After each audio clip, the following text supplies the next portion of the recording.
like a web, and we're going to hang it on the outside with a sign. That's going to be the Halloween box. Very cool. So what are you going to do with that on Halloween? I think what we could do is we could make it like a trick-or-treating place where we can like put on different like little hats and things and be like trick or treat, and then they get it, and then you change, and then you come back again, and it goes on and on and on. That'd be really fun. That is so cool. And we're gonna make candied apples. So that's really fun. Oh, that's cool. You know, I've never made one. Me neither. Me neither. Oh, there you go. I've never eaten one. You've never eaten one either? No, every time at parties, they're always gone by the time I get there. You went live? No, we didn't. Yeah, he did. It says live right there. Have you ever had a caramel apple? No. We're making those the candied apples, right? We're That's making what we're those for talking Halloween. about. Yeah, but the caramel apple is different. It's you got caramel over it. It's not like a sugar I crust. think that must be what we're making is caramel apples. Here, let me sit down. Yeah. I'm taking my chair. Goodbye. Uncool. All right, look, I don't want to wheel over your foot there. Yeah, see, candy apples are way too sweet. Oh, okay. Are we doing caramel apples, Beck? Okay, so caramel apple. There you go. Oh, there you go. There. All right, let me pour myself a little something here. All right. Got the decanter going. That's a nice decanter. Why are you wearing TJ the Slab Dragon. I'm wearing a hat because my hair looked nuts after my exercise earlier. Take it out. Take it out. Take it You out. want to see it? There you go. Mad scientist dad. I can make it. Did you go on a rowing machine, Daddy? I did use the rowing machine. Is this New rowing machine toys. What? Is this Archie cover like the one? That's yours. Yes, it's the I'll show Well, the audience might like to see it, although I don't know what It's the first one. we're doing right now. This is one of your slabs, girls. This is one of yours that was a gift to you. I think this was Mr. Gretzky. It's in the color. Nice. This is it's a 9A, but it's an homage to the first appearance of Wonder Woman, right? Yep, So you got a nice little throwback to does it give the actual issue? Yeah, Sensation Comics #1 cover swipe. Oh. Jughead looks really weird. So it's kind of like two of our comic loves, Wonder Woman and Archie combined. You guys gonna talk about that tomorrow? No, that one we've had that one for a while. The girls have all the 9/8 slabs in my collection. I have like I have like 2, and the rest are the girls have like 4. So, Chris, the caramel apple and candy apple are different. The candy apple is just like a sugar coating on it, like a hard sugar coating. Okay. It tends to be red, it's the color. And then you get the caramel apple that's just got caramel like all over it, and then people put like stuff on it, or you can just have it that way. So the two different things. I think that's better. Let's do it. All right. So I finally I feel like I never do these on Wednesdays. I'm always busy on Wednesdays. So I'm going to share, and I bought this because of you. I went with the color version, but man, she does killer work, huh? Yeah. The shadow, actually, the light work on this is really amazing. The shadow makes this whole thing work for me. But I like the color version because they always do the yellow eyes on her. I don't know if that shows up very well. Oh yeah. Oh yeah. Okay. I love the yellow eyes. I wasn't gonna get the colored one, but this was behind the counter. That's the 1 in 10 or 1 in 25. 5, yeah. So I got that one. Be a little different. Hello, Borinkin and Chaos. Hello. Hey, you know something? I know we just started this, but Chris wants to get in or whatever. So you can badmouth my comic picks for this week. There you go. Oh. I got that one too. Let's see where we at. Same cover. Yep. Have you read that? Have you read it yet? Because I haven't. I did. Yeah. It was a good issue. Very good issue. I thought the one before this was not my favorite, but it wasn't bad. This one I liked a lot more. And hints that maybe the Daredevil annual that we were all geeking on might be hugely important. Oh, really? I don't want to spoil anything if anybody didn't read the Daredevil annual that Zdarsky did, but I actually really enjoyed that annual. I thought that was quite a good ride. This is my son's. I get that from my son. When do I badmouth? Come on, Chaos. Scooby-Doo, that's nice. Yeah, I like Scooby-Doo. When he was growing, when he was a kid, when he was really a little kid, his theme was always Scooby-Doo for birthdays. Zoinks. Yeah. Jinkies. See, I have yet to buy any of the timeless variants. I don't know what's wrong with me. They're almost all on books that I want to see the trade dress for. I want to know which issue of the Ten of Swords it is. I like that they tell all that stuff. So I felt kind of bad. I was like, I'm just going to skip all the timeless variants. But there were a few, like the Storm one, that I loved. But yeah, I'm not getting them all, so it doesn't. You seem to be getting them all, so I'm not. Yeah. Only the Ten of Swords, not the timeless covers. Yeah, Ten of Swords. I'm going to read the whole run. It's so good. Ooh, yeah, Venom. Here we go. Same one.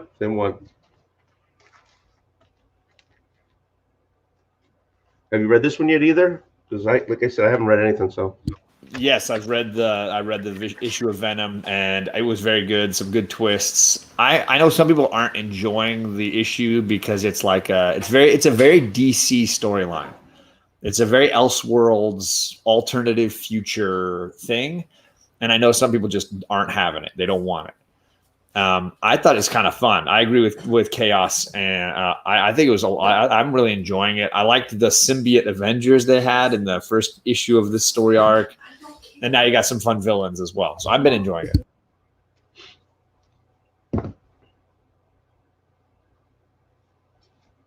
With the Harley Quinn White Knight. Oh, that's is it a one-off or a new story arc? I can't remember. I don't think it's a one-off. Okay. Because it's the new Sean Gordon Murphy, right? Right.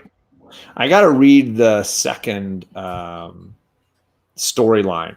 Because I read the original story arc when it was coming out and I loved it. I read issue 1 of the sequel story arc, and I did not like issue 1 at all. It was such a bad read that I was like, you know what? I'm going to wait and just read it in a trade, and maybe I'll enjoy it more. Here's the thing, like, so I'm a big like suspension of disbelief kind of guy. Like, I'll buy into a story idea, but the second you ask me to like buy in again and again, I have a problem. So anytime somebody wants to tell me that Thomas Wayne was also Batman, I'm like, this is stupid. I'm out. Like, Thomas Wayne was not another Batman. It was Thomas Wayne, and then his son became Batman because Dad died. I don't want to believe in a storyline where Thomas Wayne was Batman and then later his son becomes Batman. It cheapens the whole mythos to me. Right. And it looked like they were going into some of that stuff. And I was like, I don't want any of it. It wasn't that his father was, but there was something in his past generations. Yeah. That flipped him and what's his name? Napier. Jack Napier or Thomas Wayne? No. Shit. Sorry. It's your channel. Say whatever the you want. In the Batman storyline, he took over when he got his back broken. He took over Azrael or whatever. Yeah. That's the story about them two. Okay. Well, and this is not a one shot. So I want to read it as a whole story, but that first issue turned me off, put a bad taste in my mouth. Like, I didn't need to travel back in time and have I didn't want any of that. I wanted the current story.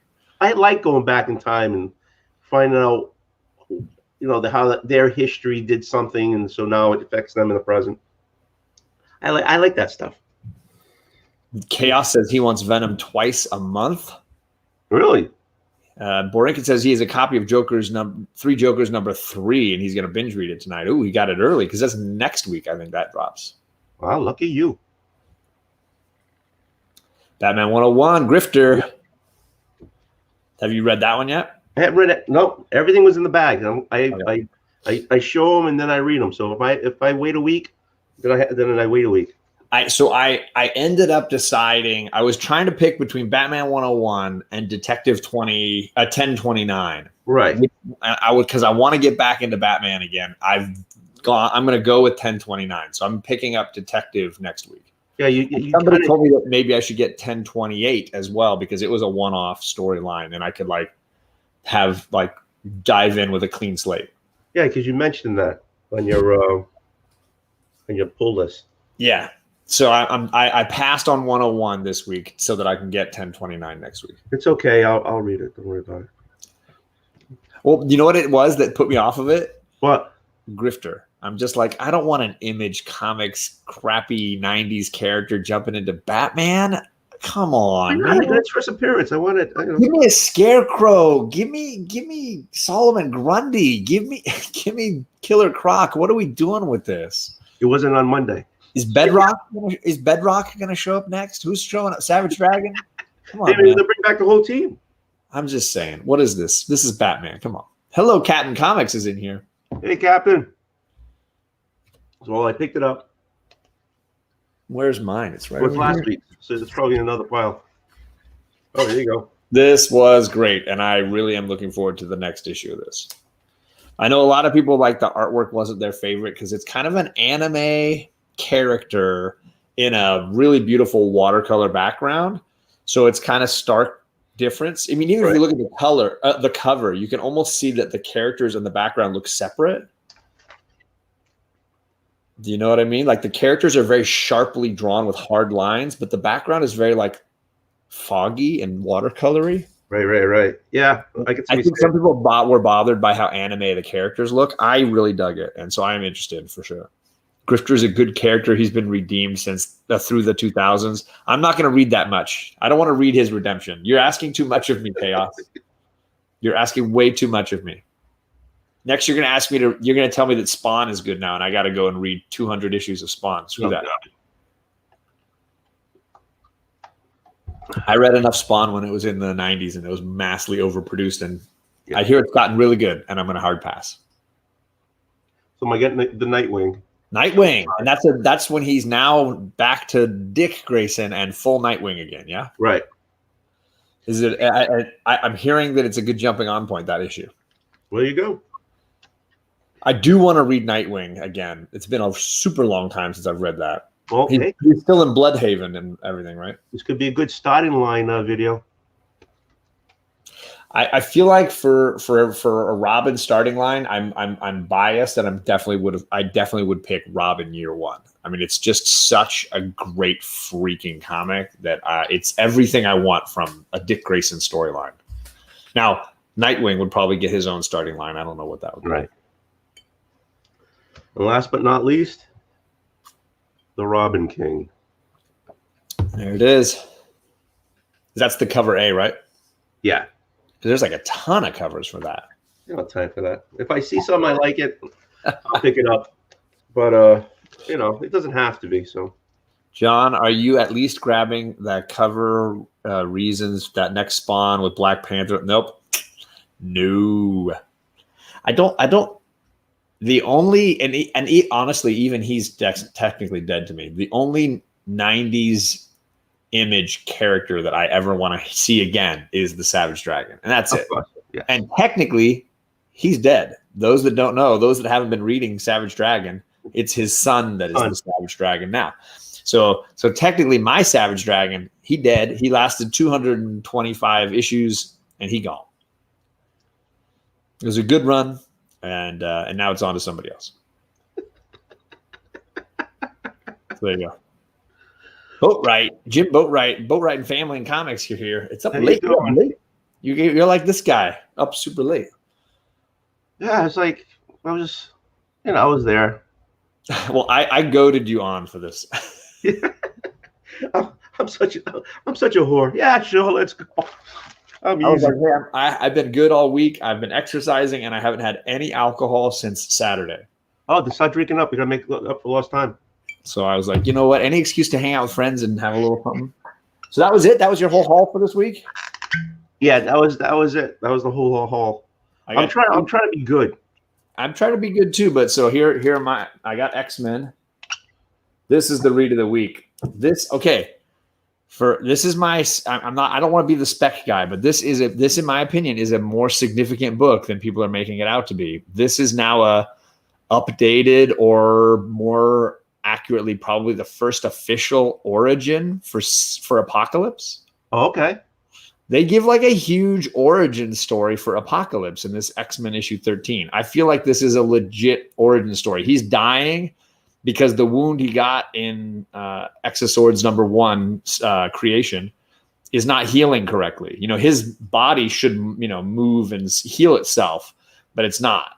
And as he's dying, he's like remembering the original Four Horsemen and the original world that he was inhabiting before he came and had to separate the island of Krakoa into two.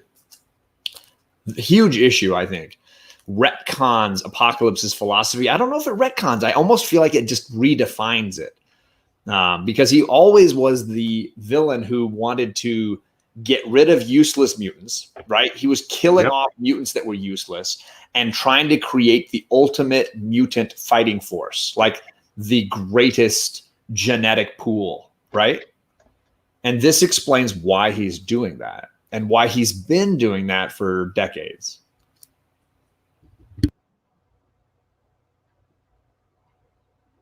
So there you go. I thought it was a great issue. My read of the week for sure. Now, this issue, nobody's talking about the fact that they killed a major X-Men character. I haven't read it yet. So this is Excalibur issue 13. I will not spoil who it is unless you want to Instagram me somebody and want to know. Like, I think Borinkin asked me who it was on Instagram, and I told him. And I snapped photos because I want to be able to post it at some point. But they definitely killed a major X-Men character, and they killed them in Otherworld.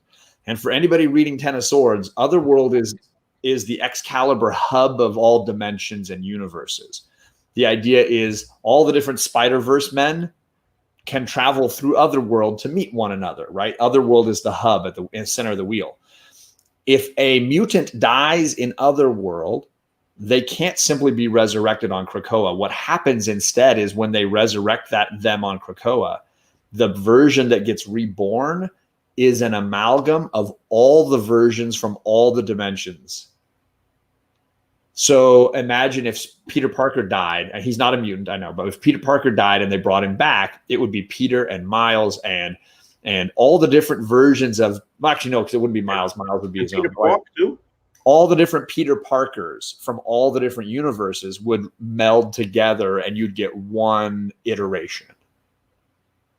So if Wolverine died, you'd get Old Man Logan, you'd get Wolverine, you'd get Patches, you'd get all the versions of Wolverine in one person. Does that make, or Patch, not Patches, sorry, Patch. Patches. Hey, Patches. Yeah. He's so cute, he's Patches. I just want to say hi to Cap because he wanted me to say hi to him. So, hey, Captain, how you doing? Okay, I did it. Now, Chaos, the reason you're saying I don't even remember who it happened is because they legitimately, like, it happens and then they rush past it and they never reference it again. But it's in Otherworld. They do claim that this person is dead. Now, either it was an act and it was all a pretend thing and they're going to reveal that later on, or it's legit. And when they resurrect this person, they're going to be a slightly different version than the character. That person has not come back in the issue. I have the last few panels you see of them, and then there's nothing referencing them from then on. It seems pretty clear to me that either they faked the death or the person is dead, and we're going to get a very different version. Yeah. I know I have it in here. You have Excalibur 13? You picked it up? I think. Were they in the core? You mean I wanted to read first. Chaos is talking about the Captain Britain Corps. And in the story, the Captain Britain Corps, which are now, Gambit, Rogue, Jubilee, and somebody else. Is it Richter? Somebody else. They're wearing Captain Britain gear and they're fighting. Yeah. And they've been locked up for their crimes. Well, they bust out and they attack Mad King Jamie Braddock, who is like leading the land of Avalon now. They attack him, and yes, he kills one of them. As like punishment for betraying their king, he kills one of them. And he's like, at first he's like, I'm going to kill all of you. And then his sister and his brother, Brian, and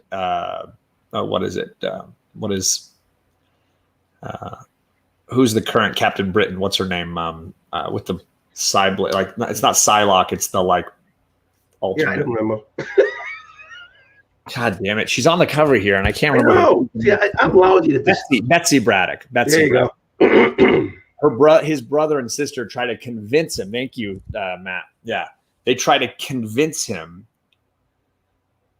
that he shouldn't do it. And he's like, fine, I'll just kill one of them. And it seems like he does it. You can say Jamie was twisting reality, but I don't think they really definitely show.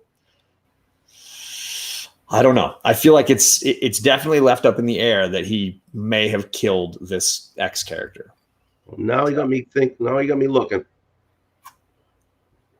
I don't remember what page it's on, but it's right near the beginning. It's like the 6th page or somewhere in there. Yeah, my daughter's got it upstairs. So she's reading it? Yeah. I can send you the images if you want. They're on my phone. I snapped photos and like zoomed and cropped it. I was like, it's interesting. Chaos says we'll see. Yeah, they are not. It's not like you see a bloody corpse or anything. You know, it's typical stuff from them. What do you want to do? Old. There you go. I can send you the images. You've read it, you said, right? No, I haven't read it yet. Oh, then I'm not going to send you the pictures. What are you asking for? Don't do that. I didn't ask you. You offered. Bearded says, Old Wolf, let me know when we stop talking X-Men and I can start watching again. We're done. All done. The only other book I got this week was Scumbag by Rick Remender. You didn't like this old like 70s movie poster cover I thought was kind of funny. Let's keep talking X-Men so Bearded stays gone. Send it to me, says Boyo7. There he is, the bed boy. You got a shirt on. You got clothes on. What's going on here? Whoa, what's going on, gang? Usually you're butt naked with a comforter over your head. What is this? Well, I'm trying to do something different, man. I got the comforter here and relaxing, and I want to say something about a book. I know Johnny Boy read this one, and no one's getting no love for it. I jumped off the bed to get this one. We Live. This thing is freaking dope. Aftershock. I don't know what's going to happen with the kids, with the superpowers. It's just fantastic. I think at the very end, there's a moment where the mother is talking to, that whole part hit me at the home run. So, how's the game going? The game. Boyo7, Matt, I just sent you all the screen grabs, so you can read the story. If you start at the top and just read your way down, you can read the whole storyline. I got you, Matt. You want the Doyers? The Doyers. Let's go Doyers. I'm gonna find out. I'm not watching. I'm not a Dodgers guy. My dad's the Dodgers guy. I'm an Angels guy. So, my guys are never in it. We gave you Mookie. That's the only reason why you're there, because you guys got Mookie. Mookie and a pitcher, and now you guys are in a good position because what we gave you. That's it. Man, the hell with that. Go Dodgers, man. Got the fake ass fans over here, here in Tampa, Florida. These fans come out whenever they want to win something. Man, you know what? The Dodgers game's over. Looks like the Dodgers game's over, yeah? Boom. Oh. There it is. The one I see is over, and the Dodgers are up 2-1 in the series. Wow, look at Johnny Boy on keep a score. Looks like Dodgers won the first game, and they lost the second, and then they won tonight, maybe? No. Yeah, something like that. Looks like Sharon wants to join a party. Sharon wants to join me? Sure. Sharon wants to join a party, right, Always Sharon? welcome. I never thought I'd be on a live stream on Tony's channel where he was wearing the most clothing. You know, huh? Pretty cool. I'm in bed. I'm on my bed like half naked, but I'm gonna keep it. So nobody read this, just me? Is that I'm the only one? I'm the Well, I only didn't pick it up because you didn't like it. Yeah, I didn't care for it. I'm not a huge fan, but I think I can't. So, I mean, I know other people really liked it, and I don't want to like dismiss what they're saying. For me, it's more like I feel like I don't like this character enough, and I'm not going to enjoy reading about him for like 5 or 6 issues. I'm going to get really I'm already tired of this guy after 1 issue. Like, I don't know how much I'm going to want. So for me, I just the guy. He's this idiotic, drug addicted scumbag moron who just has nothing to offer, and he's not even like. I mean, they mention at the end of the book like some of their favorite characters, like my name is Earl, and I'm like, yeah, but Earl had like heart and kindness. Like this guy doesn't even have that. This guy's got nothing. You know, I don't know. He mentioned the Lebowski, and I'm like, yeah, but the dude was had style, and there was some intelligence to the dude. He was just a stoner. And they mentioned Don Draper and Walter White, and Soprano, and I'm like, I just none of those characters. This guy has none of the qualities of those characters. I just think this guy's foul and uninteresting and idiotic. So I'm worried that even 1 issue was too much for me.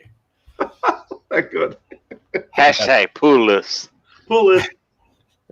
Poolis is. Hey, let's talk about X titles. Oh God, this guy's here. Chaos, Look man. at, like Tony and I are in widescreen, but you guys are in like the cell phone, like. Oh, all right. Yo, guys, man. I actually want to hang on for a few seconds. I could turn my phone. Let me see. Oh, there we go.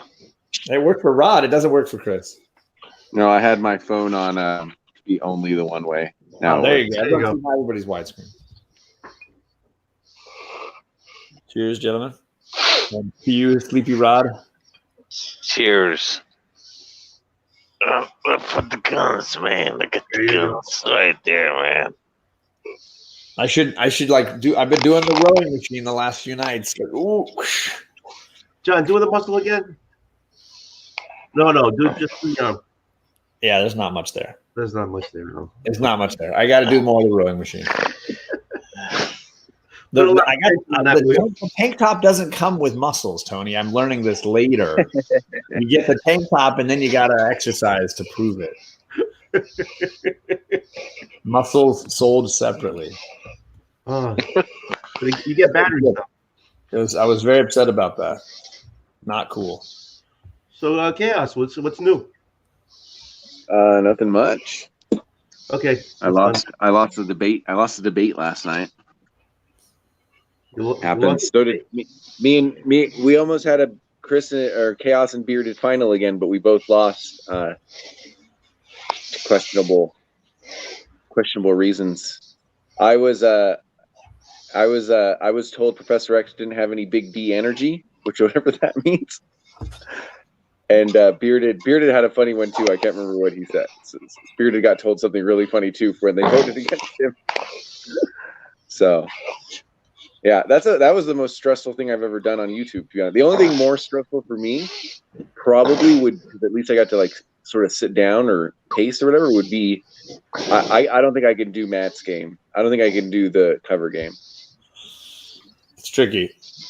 Yeah, I wouldn't. You guys would do pink cover, and it would take me. I wouldn't even know where to go or anything like that. You got to use your path right. What are you doing? Zooming in on Rod there. Poor Rod's like, I just want to go to sleep. I was just trying to get comfortable. What are you doing, Rod? Who's there? Who's there? Just lay out. Just laying out here, hanging out. You know, the wife is never home at night.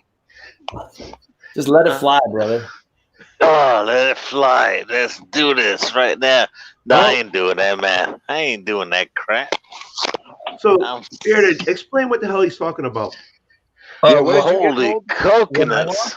So I was in my debate was who is more relatable as a character, Captain America or Spider-Man?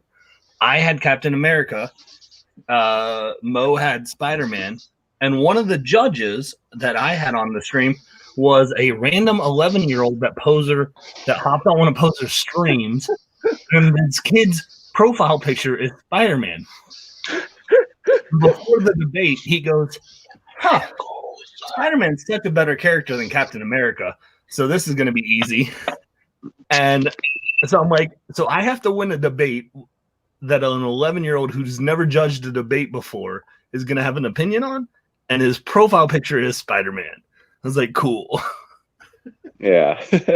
So, yeah, that was hard to do. Yeah. Yeah. So everyone wants us to do the third, obviously, right? They want us to do for third place. And we got an IG last night. They're like, do you even want to? We're both like, no. That's like a real stressful thing to prepare for. And then like to have someone like seem to not even listen to you.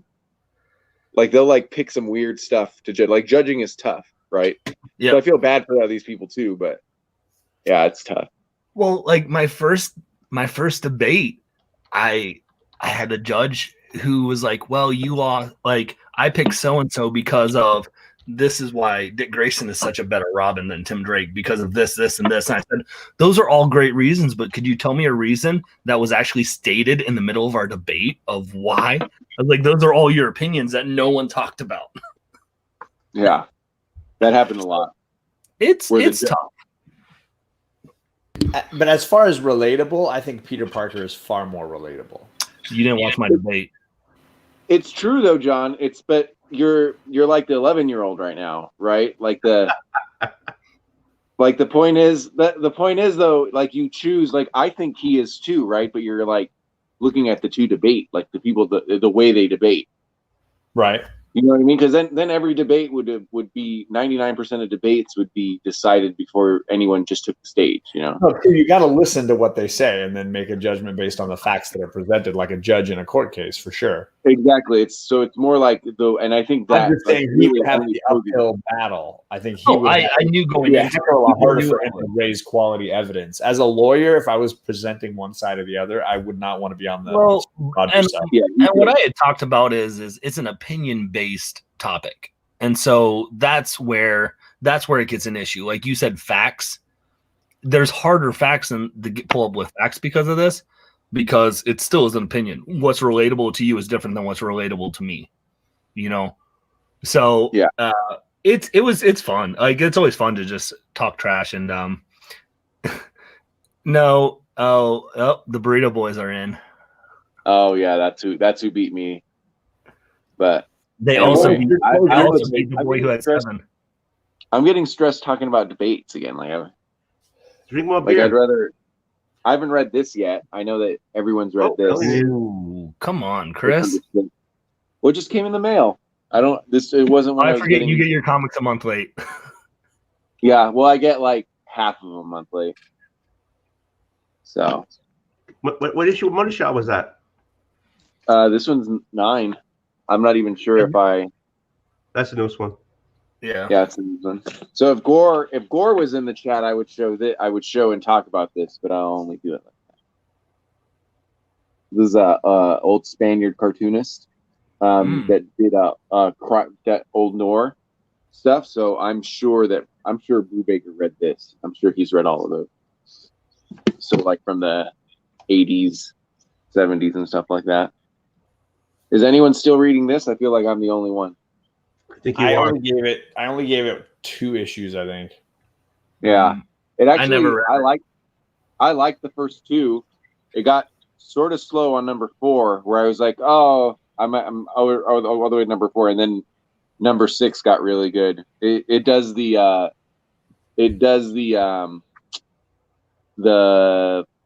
it's really gotten good at the love between a father and son or father and child thing going there.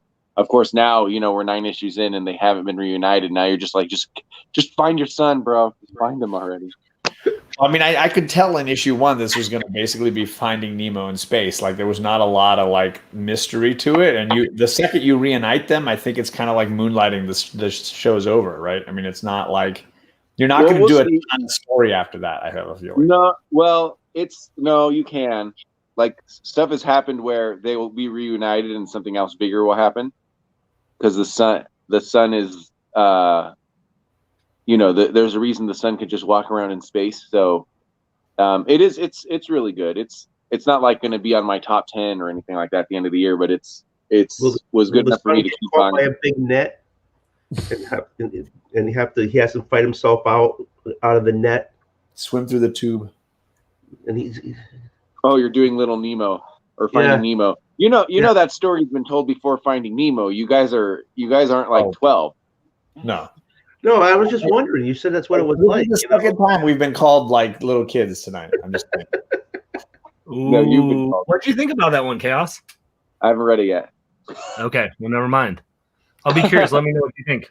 Are those well, two I guys love Ahoy. So, right? Did you read it? Yeah, I did. Yeah. What's he doing behind him?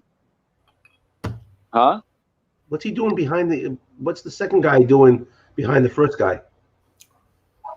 I don't know. It looks like ask Bearded. It looks like I don't know. A robot. He's kind of leaned over and he's kind of grimacing. I didn't know if something's going on there. No, it looks like Vision. Huh? I mean, if it's a robot, doesn't mean he's not doing what Old Wolf thinks he's doing. Old Wolf likes to just take it in any direction that he can and twist things. Yeah, basically, Old Wolf gets on streams to try to lead them to everyone taking their shirt off. So what's your point? How about that? Whoa! There you go. See? What in the world? And then, are they doing a Batman Damned homage there? That's hilarious. Yeah, exactly. I picked that issue up in my store, and I'm just like, Cerebus. I'm not going to read this. Cerebus.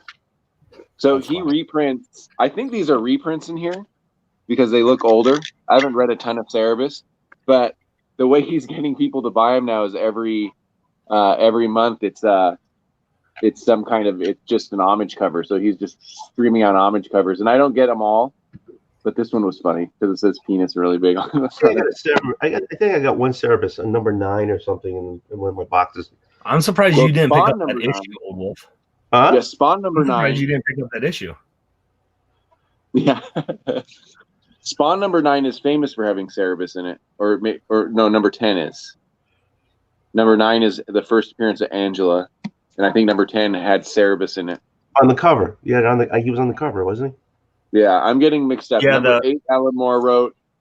Number 9, Neil Gaiman wrote because he created Angela, then later sued Todd McFarlane, then sold, and then won, and then sold Angela to Marvel. That's why Angela's in Marvel now. And I guess number 10 was with Cerebus. Yeah, because that was oh my God, there's color cover. This is a book from Etsy. I haven't seen Squatchy Comics on in a while. But I think he turned me on to number 1 of this. This is just maybe it's a friend or something. It's called Dinosaurs versus Mars Bots. And the first one was pretty cool. And so this guy just finished number 2, and he sells them on Etsy. And I just bought that. So I haven't read that yet. But it's like 64 pages. It was like $9 or $10, but it was cool enough. That's all I have just sitting here. That's a ton, man. That's a lot of stuff. Yeah, I'm just happy that I had 4 of John's 6 books today, like this week. That never happens. 4 of 6. Oh, the 2 that you didn't have were the X-Men books, obviously, right? Yeah, I have, and I was making the joke about X-Men. I have no ill will towards X-Men because I actually like X-Men.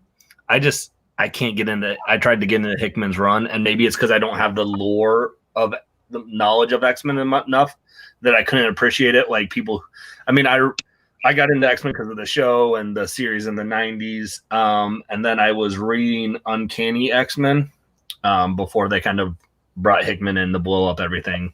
And it didn't do it for me. So I'll tell you this about X-Men. Not very few people know what the heck's going on in an X-Men book, to be honest. Like I think for everyone, including John, I'm just going to guess, but for me too, there's always a character where I'm like, I've seen him around, or what was their powers, or So I think it's when people are turned off by it, they say that, but I think it's more.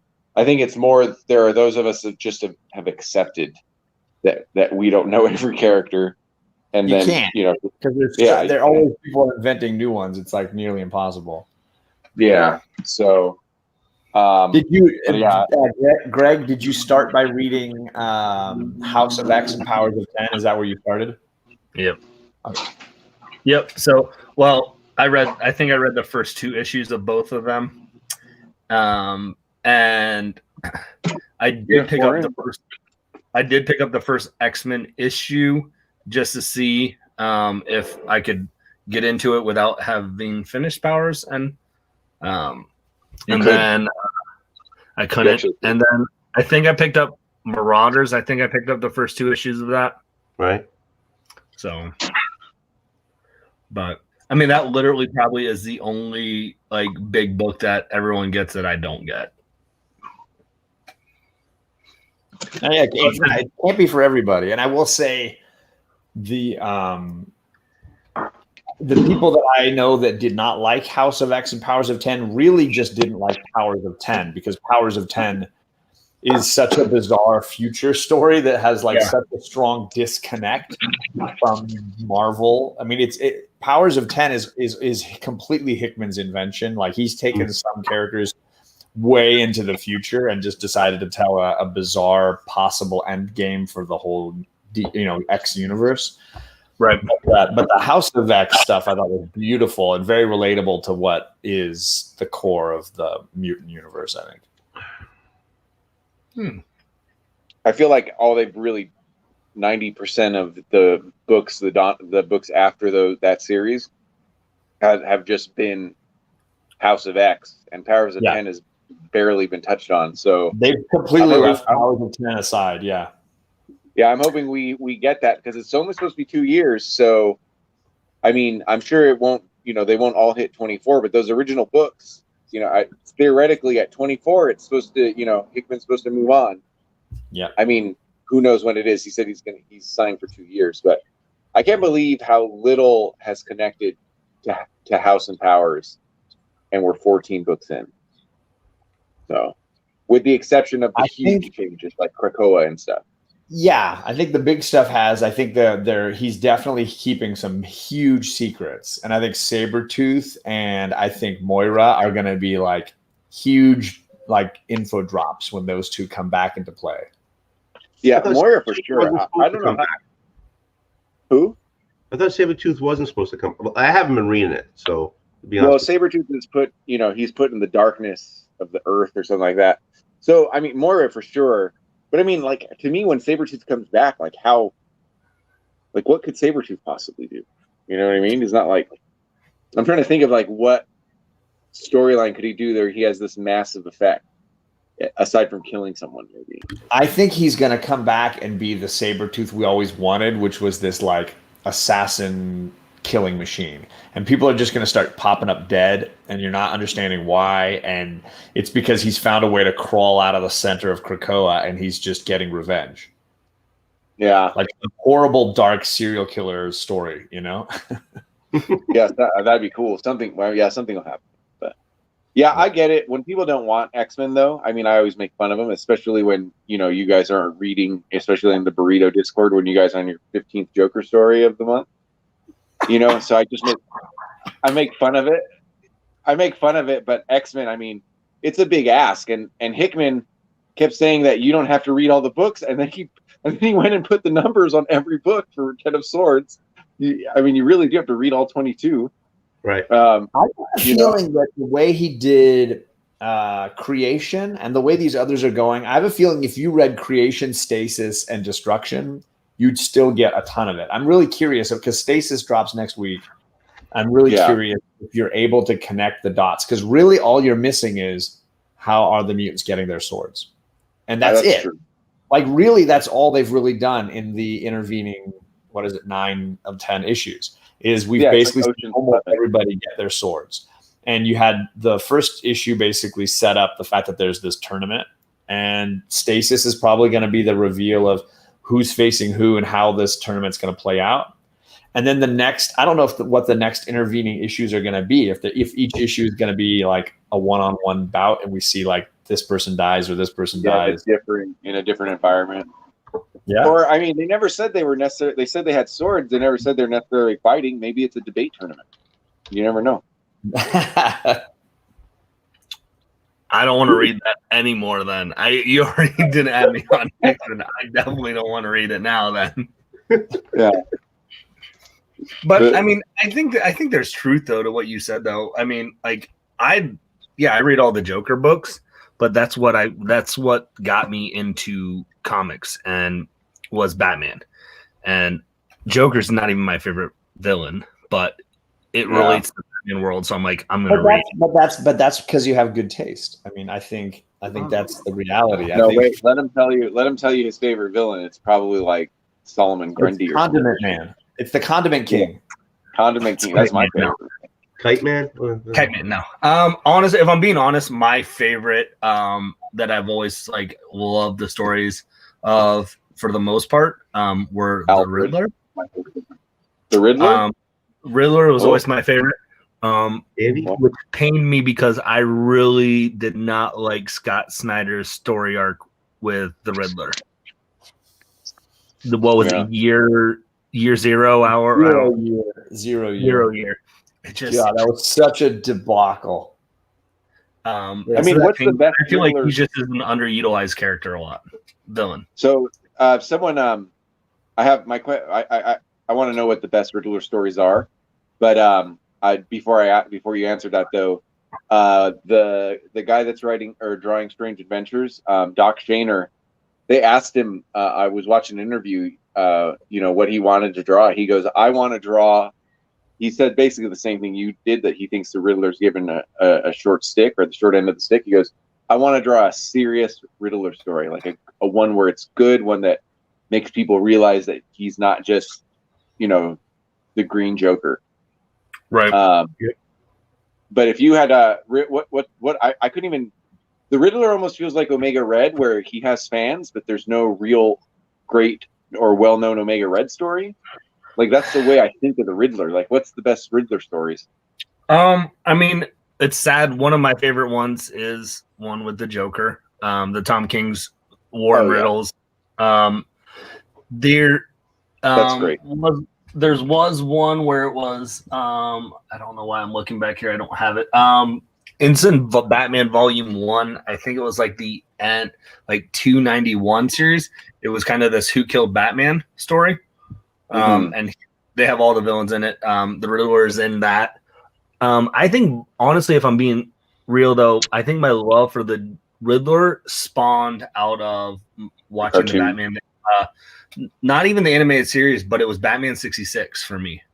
Frank Gorshin's Riddler was fantastic, in my opinion, just as an actor. And like, that's what I watched all the time as a kid. Batman the animated series, there's only like 4 episodes out of the whole run where he's actually they're great episodes. And what's his name? John Glover, who's Lex's dad in Smallville, is the voice of the Riddler. But they only did like 4 episodes. So they were good though. I remember they were. I always felt like the Riddler was best when he was like in the background pulling strings. So like I liked his part in Hush. I thought it was kind of a fun way he came in and out of Hush. I enjoyed that little bit. But yeah, I could see liking the Riddler a ton. I think he's certainly a very interesting villain. I remember liking him as a kid, but I feel like the only Riddler story I've read that I can even think about in the last like decade was the Batman 25 through 30 or whatever. Yeah. I've always been a Two-Face fan. I always liked his story just because it was just like the classic tragic hero fall kind of thing, Well, his origin story is great, but it seems like they never really figured out like his next level. Do you know what I mean? Like, it's like whenever he shows up, like he showed up in Detective Comics. They did, yeah, just they did a before story 1,000? recently, right? Yeah. I think he's had one recently. I didn't read it, but I was reading up through 1,000, and he was in that, and it was like, it was weird. It's like, oh, they really haven't figured, because I love him too. I love his origin and the darkness and all that kind of stuff. Right? Great for a movie.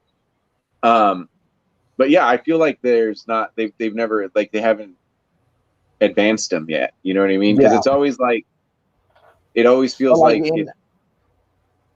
or the dichotomy thing is done again or whatever. You know what I mean? So anybody who gets too wrapped up in he only robs banks on the second Tuesday in February. Anybody who gets that's like just stupid schlocky crap. But like you look at what Miller did with him in Dark Knight Returns, which was so cool, getting the plastic surgery and how it actually made him worse.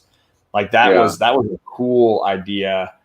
I liked, of course, I love him in Robin Year One. How his connection to Dick Grayson's kind of like creation story.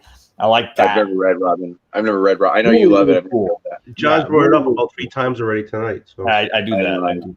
I repeat myself. Maybe one day when I decide Robin isn't a terrible character, I'll read Year One. But then, and also, what is it? Is it Batman Arkham Knights or whatever? The story where Batman has to go into Arkham because the inmates have taken over, and their only demand is that Batman comes in and they'll release all the prisoners they've got. And Batman has to like survive a night in Arkham where they're like hunting him, and Two-Face is a big part of that story, and I really like him in there. Is that based on the video game? I want to say the video game came out way after. Way after it? Okay. Yeah. It's got I can't remember the artist, but I thought it was Sienkiewicz. It's got a very like Sienkiewicz style. Oh, that's cool. So who would you say then, Chaos? Who's your go-to Batman villain? I do like Two-Face a lot. I just have that feel for him. I guess my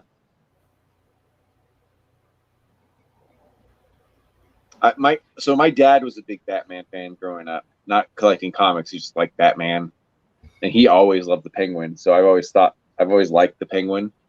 But I don't know. I'd probably go with child of the 90s. I'm just going to call Azrael a villain, at least at the beginning, so his little like anti-hero version, which I guess now it's Red Hood, but I'd have to think about it, because the truth is that he has a lot of like really good villains. Like you can do a lot of things. Poison Ivy can be like the eco-terrorist. You can jump around a lot with Batman for villain. So, but maybe some of that. Oh, I already know who it is. It's Bane. My favorite is Bane. Bane's one of my favorite villains across the board. Yeah. So and that's because. And I as much as I love the Tom King run, I think he shorted Bane a little bit, especially when he switched him in the middle to be, for Thomas Wayne to be the main bad guy. Mm-hmm. But Bane, just the concept of Bane of being strong and smart, that people don't seem to always realize that he's super intelligent too. And it's not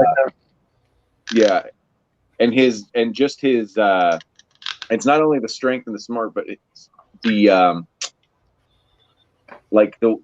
he sets his mind to do something and he'll do it. You know what I mean? Like the passion he goes through. So it's definitely Bane.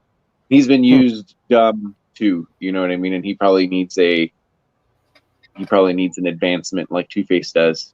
Because it's sort of the same story. Right. I'm surprised nobody mentioned Scarecrow, because I know Scarecrow's always been one of the ones I thought was interesting. And it doesn't need to like have super deep layers. He just wants to make everybody deal with their nightmares and just drive everybody insane. I think he's a very simple and yet easy to enjoy villain.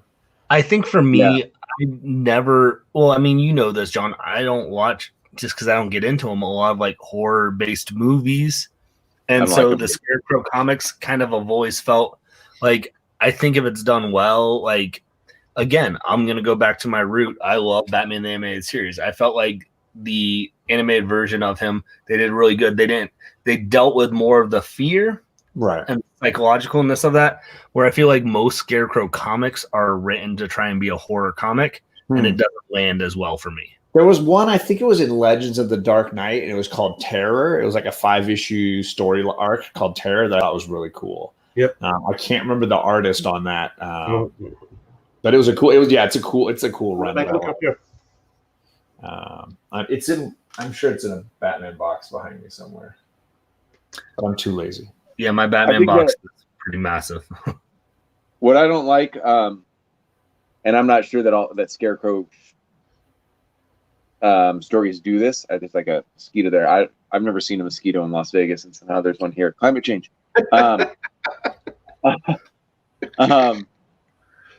What I don't like dream sequences. Like probably my most hated point of Tom King, and it wasn't Scarecrow, or maybe it was the nightmares thing. You know, I as a kid I always hated when Dumbo got drunk, and then I had to go through that 5 minutes of that stupid thing. I hate that pot. Yeah, me too. Yeah, and so I in my head I imagine Scarecrow being like all these like short things where people are in a dream and they're afraid. You know what I mean?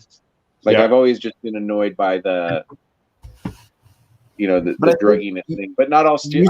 I don't think that they are all like that. I'm sure like you have 4 or 5 that I would be fine. But like I think you also said something great about how it really just it's a matter of the right writer telling the right story with the right villain. Because like for the longest time I would crap on the Mad Hatter as being the stupidest Batman villain. The fact that they took a character from Alice in Wonderland and tried to make a Batman villain out of it is just ridiculous. And I hated the character. I hated everything. And then I read the Gotham Central, and I got to the story arc where they actually get into the Mad Hatter. And I was like, this guy's legit frightening. Like it was a really well-written storyline involving like not Grant Morrison, right? Who wrote that? This was Rucka and Brubaker. Rucka did Central. Oh, yeah, those are 2 writers that could do it. Man, and basically each story arc in that comic would focus on different things, and they did a great Mr. Freeze one, but the Mad Hatter one was all around like this guy blows himself up, and everybody's like, what in the world? And they there's a connection to one of the other cops, and they're like, yeah, this kid survived a bombing when he was in high school too. And they're like, really? They go back to investigate that, and they find that the evidence wasn't stored correctly, and they find the kid's high school baseball hat has one of the Mad Hatter bands in it. And it was one of the only evidence pieces discovered at the crime, but this was way before the Mad Hatter had become like who we all know him to be. So nobody recognized what it was in this kid's hat when he was in high school. And he survived that incident only to blow himself up again or, die in an explosion later. And so it starts to lead you on this like Mad Hatter, terror bomber kind of storyline that's like super creepy.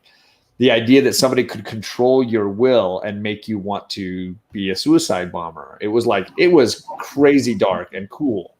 And that sounds like something Brubaker and Rucka, whoever wrote that one would do great. So. Yeah. Dude, but it was like legitimately the first time where I thought like, dang, like the Mad Hatter is freaking scary, man. And I think it's true with any villain. You could really the right writer could make something amazing out of it. Am I the only one not drinking whiskey? Yeah, so probably. Go get you some. are, but after this is done, I'm going to switch to a beer. Well, after this is done, I probably got to call it quits. Yeah, well, I was actually in bed. Yeah, I forced Tony to do this, and now it's like an hour later, and he's like, I was just going to show the books I bought this week. That was it. Oh, go live. Oh, okay. Hey, I got the alert, and I was like, oh, I haven't seen Tony in a little bit. I hadn't seen Rod in a while either. I guess I've been working. And now you've seen Lane. Huh? I do put videos out every once in a while. You can always look at those if you want. I was going to say you've seen too much of Rod. Yeah, I watch those. I put videos out once in a while too, Tony. And we both have the equal amount of editing skill. None. So we got to support each other. You got it. I watch it. Hey, I'm just happy when a video of mine gets 100 watches. That's like that's a big deal for me. But then I look at these YouTubers who have like 300 subscribers and they get like 500 views, and I'm like, what the heck is that? What the heck are they doing? Why do you think I take my shirt off? Jesus. There you go. YouTube's so weird because It is. like John, you made that comment to me one time, and I'm like, I get upset if my videos don't make 100 views, and I have like 1,000 less than you, and I'm like, wait, Oh my what? God. And I'm like, I have 1,000 more, but I'm getting like a quarter of your views. You know, the only time I do over 100 views is when I do something live like this. So Yeah, it's not me. I mean, it's but- you guys. Well, John started now, but Bearded has started putting out like edited content on the right day. That's like thing number one, is to have a real schedule. And John's on a schedule, but yours are like hour-and-a-half shows. You know what I mean? Yeah. Well, Like, I've started you know. doing edited videos on Thursdays, and I'm going to drop it every Thursday. And I found that this week, the hour of the day that you drop it makes a huge difference. So I was doing them first thing in the morning. It wasn't working. So I'm doing them in the early evening now. And it's like, I already have beaten my last 2 videos in this week. So Yeah. Well, And you that's, get a time too. YouTube treats things that come from StreamYard different too. Like if you look on your phone, like it doesn't even count. It doesn't even count the StreamYard videos as your last video when you look at YouTube Studio on your phone. Burrito says, I agree with everything you're saying. Poser fell asleep on our last stream, and it's still in our top 8 videos. Yeah. He slept for 2 hours, but that's because I kept going back though to see if he was still asleep. Like for the next hour that I was doing other stuff, I was like, is he still asleep? That's amazing. So well, that's the thing is, Simple like- Simon is in the chat. Hi, Simon.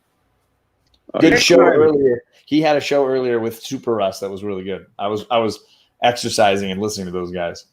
They were great. Super Russ is awesome. yeah, I stopped posting. I used to post videos in the morning because I was like, oh, it'll be in the morning. People have all day, then they can watch it. And by the time people get around to it, it's already been gone. buried. It's been buried in their feed. Yeah, it's gone. So the only time I post in the morning is like if I'm doing a interview with a creator who's doing like a Kickstarter, and they're like, hey, I want it to sync with when the Kickstarter goes live. And I've done that a couple times, but now I'm like, I hit that like 6 o'clock Eastern time, which is like 3 o'clock for the West Coast. And it seems to be the better time for me, but who knows? I remember before Perry blew up, and he was putting his like more comic stuff out that was edited.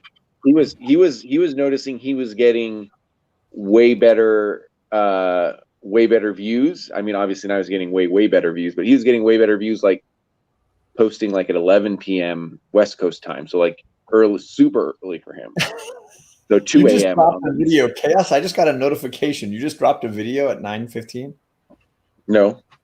My notifications just popped. It says Chaos and Comics uploaded Nightcap Late Night. Yeah, I did that like 3 days. That's a live video I did like 3 days ago. It just officially popped in my notifications. Right now, that's funny. Well, So I just gave you a thumbs up. I find though, if you leave your notifications on, if you don't like I'm sure we have a lot of like channels that we have the bell on.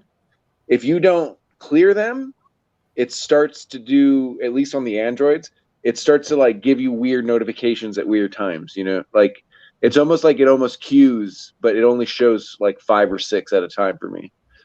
And if I don't clear them up, then I start getting notifications like you really late. So, but I don't know if that's the case. You shaved. Chaos and Comics Halls. You actually shaved. Yeah, shaved that's my favorite Pornhub. Well, you look good when you shave. So cute. Which one are you talking about? What are you talking about? Which video? Yeah, From Burrito. 2 weeks ago, Chaos and Comic Halls. You got an orange shirt on, an orange Spider-Man shirt on, and I guess you get some boxes going. Oh, And that sounds about right. About every 2 weeks. Burrito is asking if you guys who do live streams have issues with videos uploading afterwards and taking sometimes a day or 18 hours. I totally agree. I think it's part of the algorithm that YouTube's got right now where they are linking the live chat to the video and then scanning it for music content rights, video content rights, comments that are inappropriate. They've got to filter all that stuff and then recompile it so that it runs in sync. And I think that process takes a ton of time. And the video is still there, but the only way a viewer can find it in those first 18 hours is if they got a warning, like a notification on their phone. They can go to the notification and click it and watch it that way. But if they go to your channel, it will not be there. They will not see it. Or if you give them the link. So the problem with that's one of the problems with live streaming too, because of that delay. Because a lot of your videos, a lot of what the algorithm does is on velocity. So YouTube wants to see how well it does in the first 2 days, right? So basically, whatever you did live is all that counts for. Yep. You know, so it's tough. I read a lot more than I actually like act on my channel. So Chaos knows all about the YouTube algorithms and everything. He just doesn't care. Yeah, I wrote it. There you go. They're like, we need someone on YouTube. We need someone on YouTube that can do this algorithm that knows it well enough, but then won't use it to his advantage. Oh yeah, we'll just get Chris. He's just gonna sit and drink anyway. Sit in his garage, drinking right. Yeah. Freaking Mo showed up in the chat. Go away, Mo. I'm just Hey, look, the two people that beat us yesterday in the chat. Right? Burrito and Mo. Hey. Yeah. You guys suck. No. Yeah. Hey, Mo. Oh, poor Mo. So Mo, I want to know Mo's opinion because I know he's a Batman guy. We've been talking favorite Batman villains. Who's your favorite Batman villain, Mo? I'm gonna go do an X-Men stream, guys.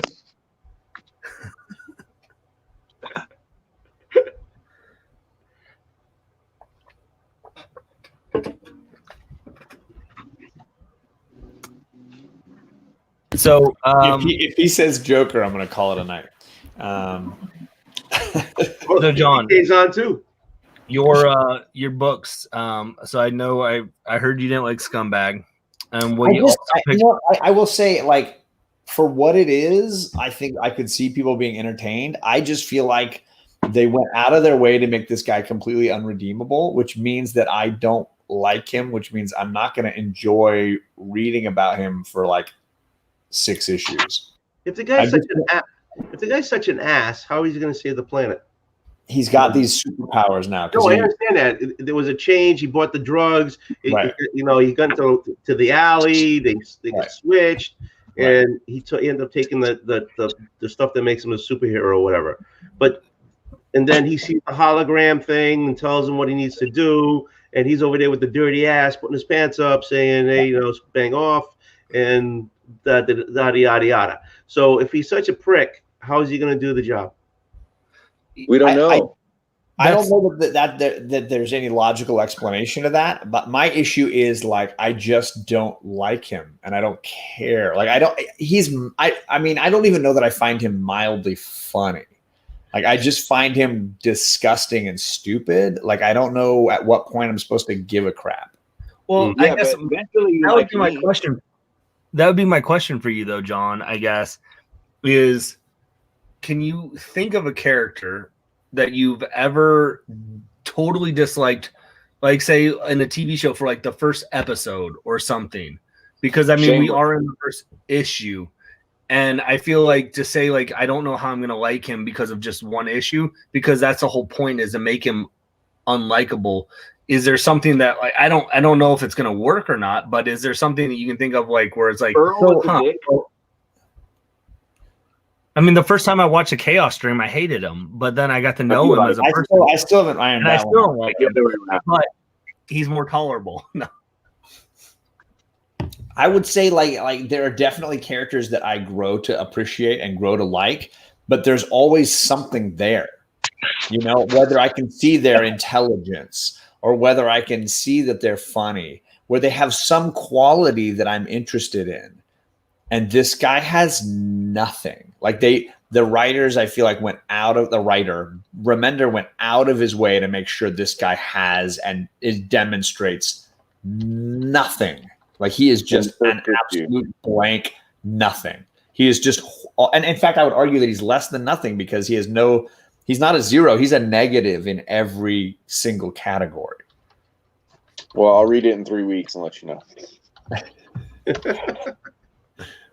So I struggle. Like, so I mean, obviously, like Jaime Lannister comes to mind, right? There's a Game of Thrones character that in the first few moments bangs his sister and kicks a little kid out the window. And like the first 2 seasons, he's a shitbag.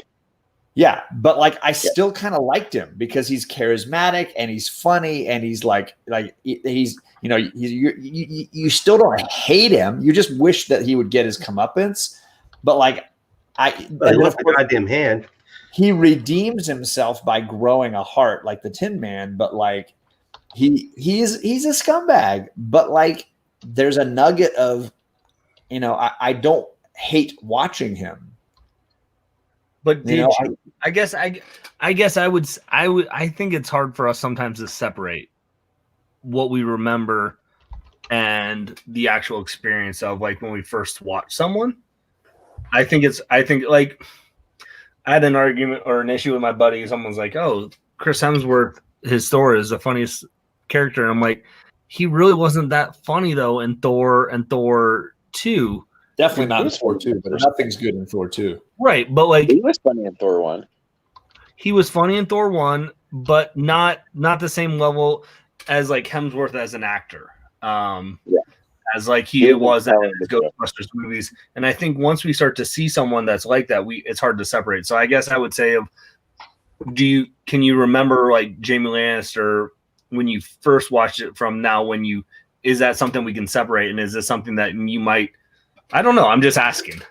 Well, the big difference between these two, though, is that Jaime Lannister was written as an antagonist, and this guy is being written. He's like I get where John's going with it, but I just think it's too early for him to really make the decision. But then again, it's also his $3.99, right? Like, does he want to continue it?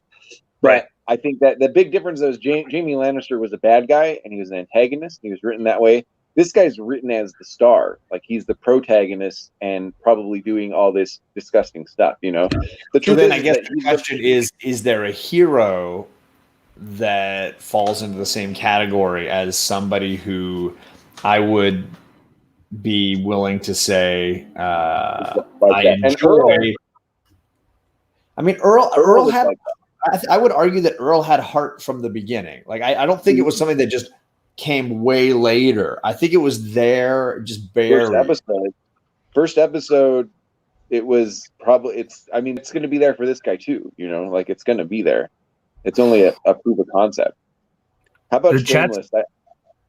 I've heard Shameless be attached to this. I've never read. I've never watched Shameless, so I don't know that. Neither have I, but I've heard Shameless be attached.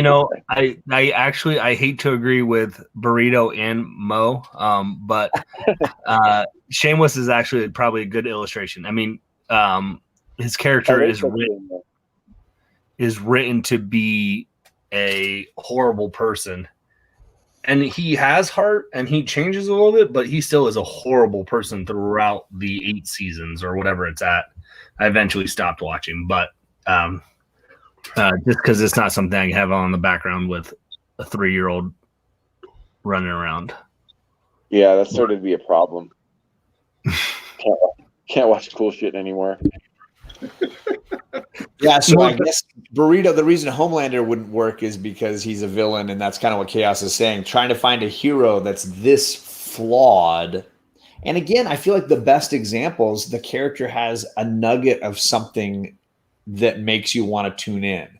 And I just don't know that there's anything for this guy. Like, he just is a negative in every category. There's no like quality about him that makes me want to read more. I just feel like it's going to be a shit ton of this literal crap. Is Scumbag a comic version of Hancock? See, even Hancock, like, he's got the charisma of Will Smith. Like, you want to watch Will Smith. Yeah, but Remender's not going to just do this gag the whole time. Listen, I'll probably end up buying the trade, John, and then I'll let you know, and then I'll Okay. send it to you. Okay. Or next time I go to Newport. We'll be at Newport for Thanksgiving, but the trade won't be out by then. So. We got to get together. We missed it out last time. Yeah, we'll try. I'll be there through the weekend. So obviously Thanksgiving will be hard, but Yeah. God Country is a great comic, Burrito, and I would argue that both of the characters in that have redeemable qualities. Grandpa can be a hard-nosed douche, but like Grandpa, he was also sick. He is definitely like redeemable. And no, Shameless would probably be the best. Shameless would probably be the best example. The little bit I know about it, okay. You know, and it would be the first episode of it. Remember, we're doing the first episode. In the writer's notes at the back of this, he mentions Walter White from Breaking Bad and Tony Soprano from The Sopranos and all these other characters that I felt like all had significant redeemable qualities. Now, not the first episode. Walter White had those great qualities, and they basically crapped on them for all those seasons until he basically didn't have them anymore. Yeah, that's what Tony was pretty shitty. Tony's pretty shitty in the first episode. But he has this gentle heart and this sense of like he's dealing with the anxiety of getting old and his children leaving the nest, and he has this like dad kindness buried inside of him. In the first episode, or are we the first episode, it's the ducks, and he has this like panic attack because he sees the ducks flying away from his pool, and he like loses his shit. Yeah. That's actually the episode that made me not want to watch the show anymore. I watched that episode and I was like, this is stupid. I don't want to watch it. Because of the ducks? Just the whole metaphor of it was stupid. Like it seemed completely phony to me. So you never watched The Sopranos? I did 2 episodes, I think, in the end, and then I was done with it. Oh, Jesus Christ. Yeah. And I did 3 seasons of Breaking Bad, and then I was done with that. Breaking Bad, I started watching it. It intrigued me. And I lived in Poland at this time, so I was like downloading them whenever they came out. And the idea intrigued me. And then those first 4 episodes were so boring, I stopped downloading them. You know, but I liked it, but it was just a slow burn. But I also thought there's no way that this show that's on USA or whatever channel it was on is going to make it. Yeah. AMC. It's never going to make it anyways. I'm not going to waste my time with it. And then it became so huge. Right. So I've never seen it. I've never seen it since. And I liked it. It's just slow. It had 2 strikes on me. Number one was like that it's about a dad teacher who's slowly going to devolve. And I was like, I don't need that in my life. Like I don't need that enthusiasm or that encouragement. And the second issue for me was I knew that this was not going to end well. This was definitely going to end horribly. Okay, I get then basically I get it and I know what's going to happen, so I don't need to watch it now.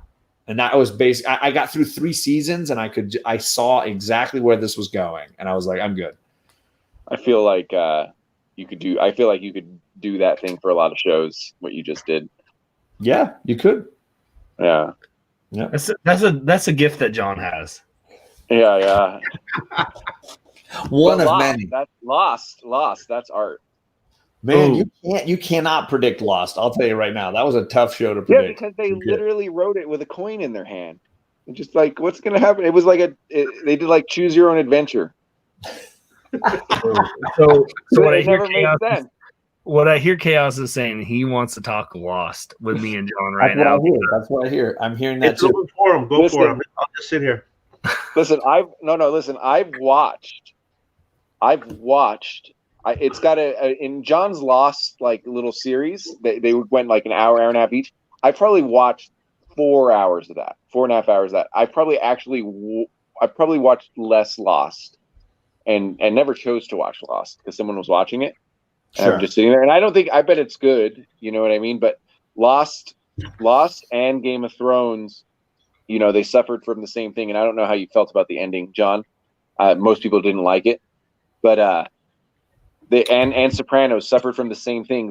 They were written in such a way where it was just like all 3 of those shows were in different ways. Were just trying to make interesting things happen with these characters. You know, and they kept building on it, but they're all known for having bad endings. All 3 of those. Did you notice that? So I it's would like argue that they are known. This is the curse of the internet era. I think they're known by an incredibly vocal minority for a bad ending. so I would that's say true that- too. I would say the majority of people I've talked to really enjoyed the ending if they watched the whole show. The people that hated the ending were the ones that watched the first few seasons, stopped watching it, and then tuned in for the finale just to see it. And were like, well, this is shit. I'm done. Well, I think a lot of the ending to Lost 2 was basically being told for sure that a lot of storylines weren't going to be figured out, right? I think that's a personal thought. I feel like every That's question a part swap. Oh, But, really? yeah. So I don't know. It's not a personal thought because I don't know, but I just heard that was I legitimately feel like I could probably answer any question from that show and do fairly well. But I also did like 12, 2-hour long live streams on Lost and rewatched the show like 4 times. Bueller and I did a 3-hour live stream just talking about like 4 episodes or something at one point. Yeah. I was hopping in there just to make jokes. Yeah, it was worthy. I appreciated it. A couple people in the chat wanted to talk about The Boys, and they were saying that Billy Butcher qualifies as a unredeemable character. No. I think Billy Butcher is like he tops the scales on charisma. That guy, that shit-eating grin, that guy makes you want to tune in and just see whatever the he's going to do next. That guy is amazing. On top of which, he has legitimate grievances for the things that he's doing. Now, he makes horrible choices, but you can completely sympathize with all the things he's doing. So he is nothing like the scumbag guy. Plus, Billy is incredibly talented and intelligent. Like, the guy is not just a schmo who's crapping himself and shooting up drugs and doing it in the middle of the street. I feel like there's no relationship. Before anyone talks anymore, I'm only on episode 4 of the latest season, so just I wasn't going to spoil anything. No. I was just I'm saying that more for the chat because there's some people in the chat. There's some people in the chat who have questionable ideals, like Mo. The burritos too. You can't trust them. I think that's Cole. It is. But it's funny. Yeah, I agree with you, John. He's not comparable because he's being driven by finding his wife. Yeah. For most of it too. Which is like a noble thing. It's not like he's being driven just to shoot. Yeah, he's more of an anti-hero. He's more of a Punisher, Venom type character where you might not agree with his methods. But I think the only, and again, John, it's the first issue, right? So you don't know how that's going to change. But I think the only close thing is Shameless, and Shameless was about a family. It was not saving the world or anything. Right. You can't really think of anything. I can't think of anything else. But yeah, I can't think of another story with a really irredeemable hero who has like 0 redeemable qualities. He'll get them though. In such a clear contrast to a normal hero. And he'll get them though. I mean, Remender's a good writer. This is not. Every issue is not going to be like this first one. There's no way. And I'm talking as if I read it, but I've heard enough people. But I knew where it was going. This is why I can't believe. This is why the chat's wrong. When Chaos can debate a comic that he hasn't even read, and you're like, you know what? Maybe I should give him a little bit more time. Chaos is right. He's not going to be like this all the time. Chaos has no idea what this person's like. I read the solicit. Let me ask you guys this without going into. Can we ask Tony something? I feel like Tony's just sitting there. I'm asking everyone. Tony is. No. I love this shit. I just say to you guys, like, talk. I love this shit. Tony's like, listen, it's my most viewed videos. I'll just sit here and drink whiskey.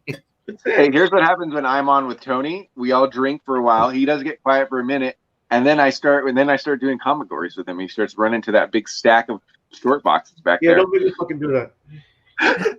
So, Burrito says, those of you guys. I was like, those of you guys that are watching The Boys, did you guys read the comics? No, I never have. I read 3 volumes, and I reread the first 2 when the first season came out, and they're nothing alike. It's Nope. To be honest, John, Warren Ellis Garth Ennis can be very serious, and then he could be that first Punisher run. And the Boys is a lot like that, the cartoony violence and parody. So maybe you will like it. You just didn't like Punisher that way. But the Boys really is, and it gets super extreme and super Garth Ennis for sure. I am on. So I watched season 1 of The Boys first, and because I love season 1, I went back and bought the first 2 volumes or something. And I'm reading volume 5 now because I think there's 6 volumes. And I'm at the stage of where I'm reading them just to finish reading them. But I would not have been excited for the show as much if I read the comics first, which is typically I was asking that because I'm on that. I think the show is better than the books, which I don't think I typically would say a movie or a show is better than the book. It probably is, but the show is much more heavily plotted. Right. Where these books are, if you get in Garth Ennis's mind, he doesn't like superheroes. The only superhero he likes is Punisher, and maybe Nick Fury. He said later. He realized later he could write Nick Fury too, and John up there, not the first Punisher, even though people like it. It gets a lot different and more serious later. But this is basically just him. Like, it's him shitting on superheroes. You have to like take it for that. You know what I mean? Here's a great writer, and here's all the crazy little things that we think about superheroes, and here's what like actually would happen. A little bit more. I know that Alan Moore's and Watchmen was supposed to be like that too, but this is a little bit more like going to some extremes. Well, and I feel like I am. That's what I appreciated about Bendis's Powers. I liked that run as well, which was the same idea, looking at superheroes that are really abusing their powers and how people with like skewed morals might treat being superheroes. And I really enjoyed Powers, and I find Powers to be way better than the Boys. In my mind, just the way, I mean, I've only read, I think, 8 volumes of Powers, but I really enjoyed that. I never saw the shitty show, but I love the comic. I only read 8 volumes of Powers. How much is a volume? It's like one trade. 5 or 6, issues. like 8 issues. Well, he's trying to say he didn't finish it. He's trying to say 40, he only read 40 issues of Powers compared to the only 3 books he read of Boys. Yeah. But the Boys is sort of like if the dude that directed Lock, Stock, and Two Smoking Barrels did Powers. That's sort of like what it. It has a lot more of that. I forget that guy's name. What's that director's name? Guy Ritchie. Yep. Yeah. The Boys feels like Powers that Guy Ritchie did it. Now I will say too that I am a Garth Ennis hater in a lot of ways. Like, I did not like Hellblazer, did not care for Judge Dredd, did not care for that first volume of Punisher, did not care for Preacher. I've read 2 trades of Preacher, did not care for Preacher. So I might just not be the right guy for Ennis. You're not then. I mean, you should still do Punisher since you like him, and that the other Punisher is different, and I think you own it already, so you might as well read it. But if you don't like Preacher, I mean, first go sit in the corner and time out for a few minutes. And then when you come back, maybe I'll not be as mad at you. That's why I muted him. Okay. Oh, you muted him? That's funny. It's okay. Are you surprised? Has John read a comic that he liked? How do you put somebody in timeout? You remove me from the stream. It's down at the bottom. If I hit remove, does that take you out totally? No, it just puts me backstage. Oh, okay. So, anyways, this is better. Anyways, I get to be next to John. Yeah, this is great. This is oh my God, no. This is the only time chaos will be. You can move us around. You can move us by clicking and dragging people to different places. inside I feel like of the Old Wolf square. has. I feel like Old Wolf has an old version because he also can't put 10 No, or 12 people. right in the main screen where you see all of us, you can grab Bearded and move him to a different seat. Yeah. Oh, there you go. Yeah. I gotta keep you guys away from each other. There you go. An old version of Can't what? keep me and John together. No, you could be high I fiving, think I baby. agree. So, I mean, I Hellblazer, I will say, is probably like a acquired taste. Not everybody likes Constantine, and I've read some issues that I thought were interesting, but in general, I think the character is just not necessarily for me.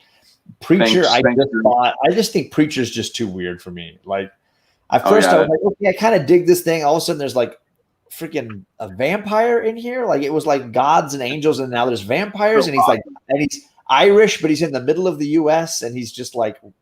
It's so awesome. I'm gonna go reread it right now. I know. I love Preacher. Oh, I did it again. Son of a bitch next to each other. Look at that. It's just too weird for me. I can't figure out how to do it properly. So I just didn't. I gave it 2 volumes, and then I was like, it's not for me. Yeah, I get it. I mean, you might not like a lot of Garth Ennis is like how creative he is in his scenes, which you saw in that Punisher book, for sure. Like just how weird and like where you go, how did you think of doing that? And The Boys is the same way. Like there's some crazy stuff in there. How did you think to do that? You know, like or make up that character in Hitman, which is like a little bit lighter. It's not as violent, but it's a DC book, and he's also shitting on superheroes there. But he actually gets to shit on the DC superheroes. There's a character called Dog Welder. The guy just welds dogs to people's faces. That's his whole thing. It's the best. So if you don't like that, you probably don't like Garth Ennis. But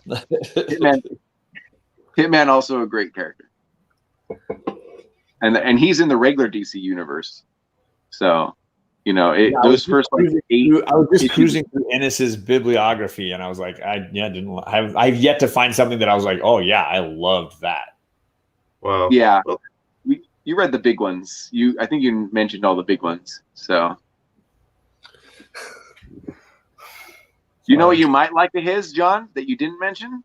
Because he has a completely different style when he writes his history, his World War II history.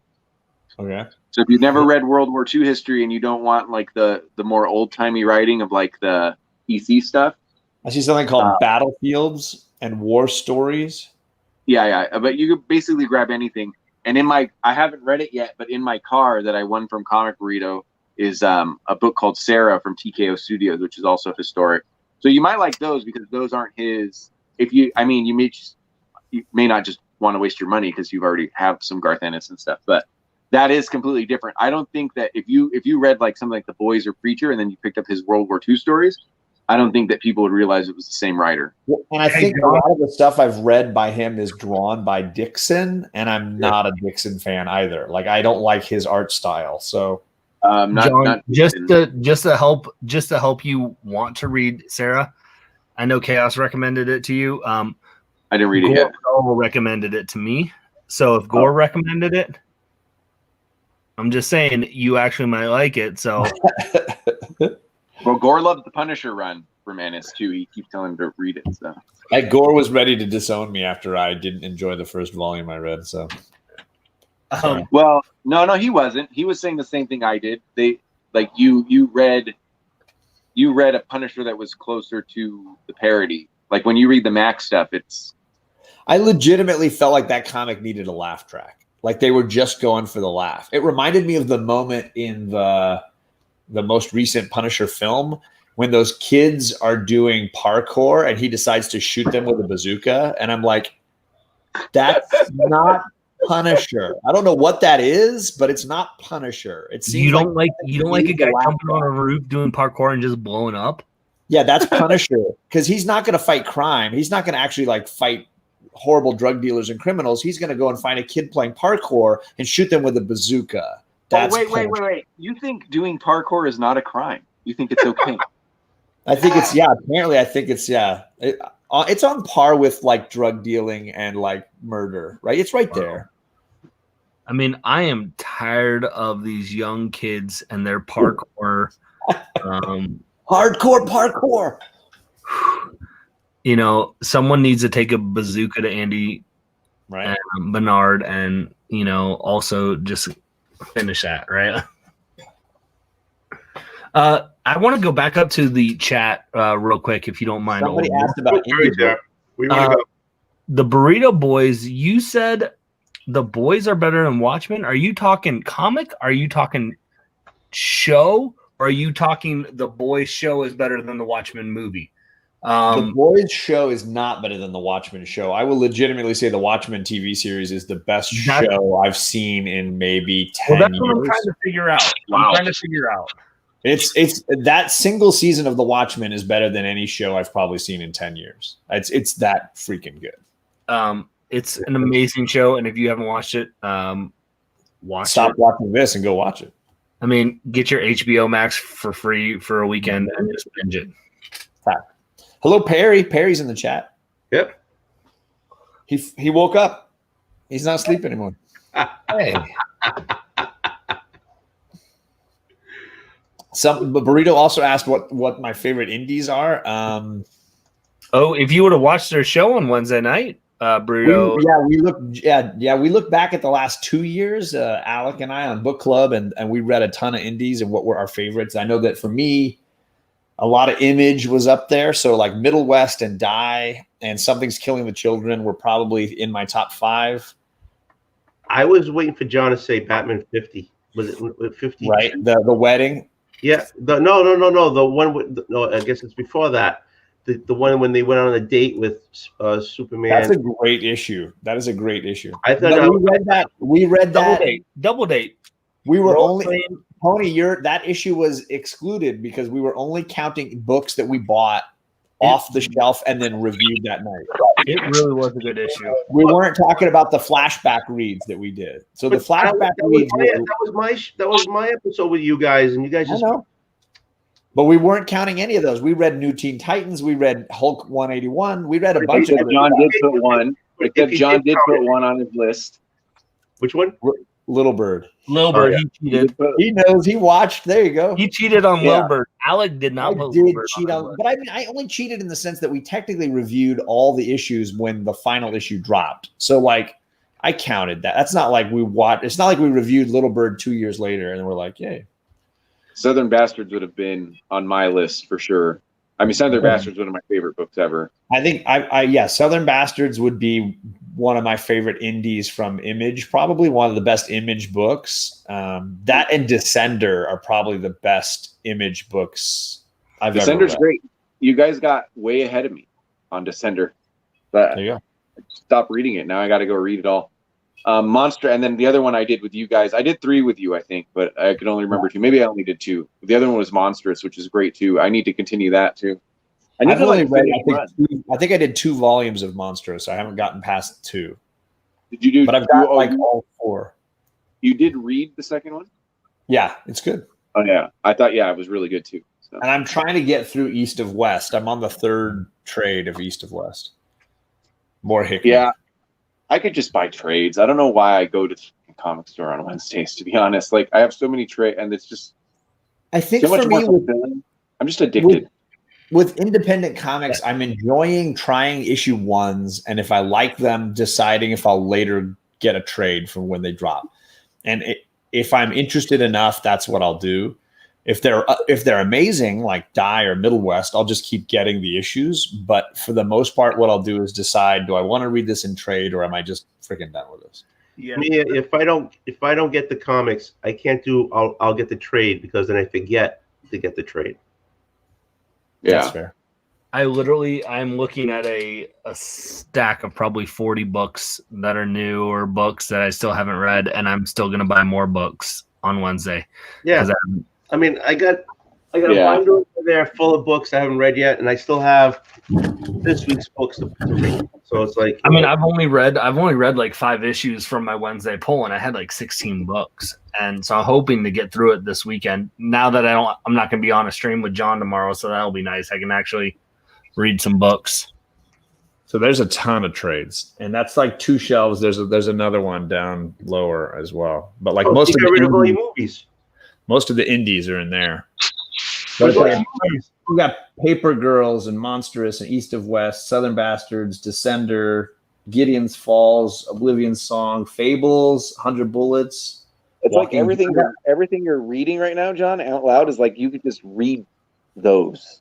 Like Right, I don't get why like I go and even and I like Seven Secrets fine that first issue. I didn't like it enough to keep buying it, but I like it fine. But I don't even know why I just go grab that off the shelf. Like I don't know why I grab some of this stuff. Some of them I stop. Like I have 2 volumes of Walking Dead, but that was enough for me. Like I get it. It's gonna keep being depressing like this. I'm good. Like I don't need more. Other ones like Fables or 100 Bullets, I enjoyed enough that I wanted to read the entire arc and I wanted to see how it finished. So I have those entire runs. So, it depends on the story. Jeez. Yeah, I will say I gave John and White Whale a lot of grief for knocking on Seven Secrets issue 1. You should. And I don't know if I'm going to keep it after issue 3. So I feel like you're taking that one on the chin.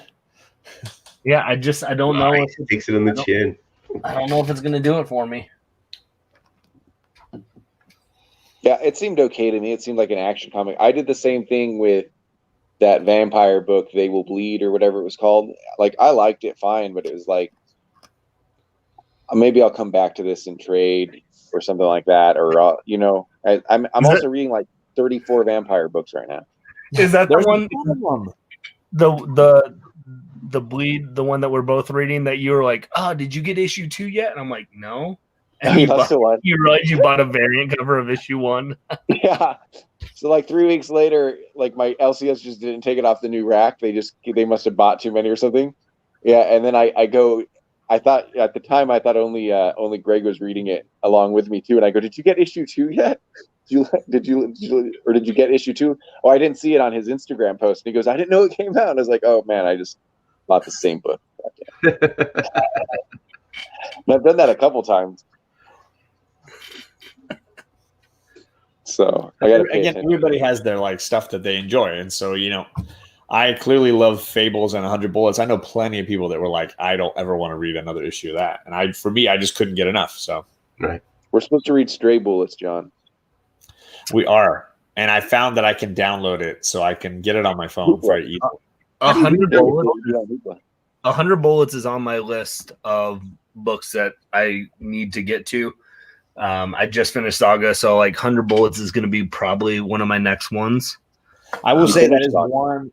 What I've noticed about people's reactions to 100 Bullets is it's all about like how much of it they read. Like if I were to probably read just the first volume, I might not necessarily keep going because it seems very episodic. Like the theme is very simplistic, right? Like you get a gun and 100 bullets and you get a free ride to commit revenge.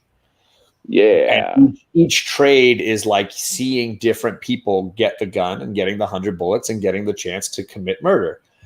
So you feel like it's very unconnected, and like, each season you're turning in, and each series you're tuning in to see somebody else get this thing. And then what is good about the series, I think, is over time you see how these things are connected and why these people are getting the cases and why they're getting the guns and what it is that is really happening here. So I feel like it's 100 issues and it's a lot to really read, but like it pays off. I feel like the more you read of it. So what was really happening with the 100 bullets? Don't tell me. Spoil it for Bearded before he even starts. That was the first time that my wife and I did the flip flop of where she was like naming comic characters. She had put Agent Graves as one. I'm like, I know I should know this, but I don't. And then when I found out it was 100 bullets, I was like, dang it. This is what happens when I get back into collecting. Like, and I've only been reading comics for like 2 years again of like legit comics that aren't 1990s comics. I was like, I know I'm missing on stuff. It's a very like Tarantino-esque comic. Like there's a lot of like black suits and ties and guys with hitmen guns and shooting people. And, I just really enjoyed it. I liked the crime saga of it all. I'm excited for it. I'm gonna check it out. Hey, Chaos, TSG Comics wants to know, and I know you probably have an opinion. Who you got in the fight tomorrow?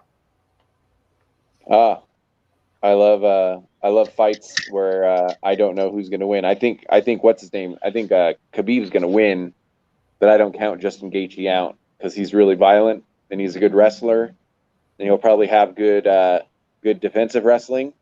So it's a good test. I think it's one of the best fights you can for a pandemic and there being no fights for months on end. We've somehow like gotten these incredible matchups throughout the year.